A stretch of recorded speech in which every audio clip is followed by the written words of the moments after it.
eto na nga guys, nakumpleto na natin yung purchase gear. Etong medium quest na lang kulang natin. Medyo madali na yan. Marami pa tayong cactus dito eh. Saan ba papunta tong bridge na to? Uy, tingnan nyo guys, binigyan niya ulit tayo ng bagong brain root. Bananita, Pestipinita. Kaso, di nakakatuwa yung gold per seconds eh. 750 lang. Pero ang importante guys, malapit na tayo sa isla. Konti na lang. Teka, bakit wala na yatang kadugtong? Hala, dito na pala yung daanan guys oh. Ayos. Siguro naman di naliliko yan. Paliko-liko tong bridge na to eh. Uy, tignan nyo guys, nagkaroon ng galactic mutation. At tignan nyo yung nakuha ni Kuya Tank. Isang galactic na forbidden. Paldo. Haha. At eto pa guys, nakakuha pa tayo ng galactic hotspot. 185k per seconds. Uy, tignan nyo guys oh. Binigyan tayo ng bagong seed ng bata. At ang pangalan nito ay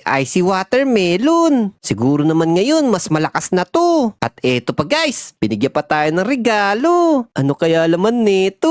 Ten-ten-ten-ten-ten. Hala, pay na present na naman. Eto ang pinakamalupit na binigay sa atin. Eto guys oh, size potion. At eto na nga guys, nakumpleto na natin tong quest dito sa conveyor. At tignan nyo guys oh, 35% na tayo. Kailangan na lang natin mag-antay ng 4 hours para sa panibagong quiz.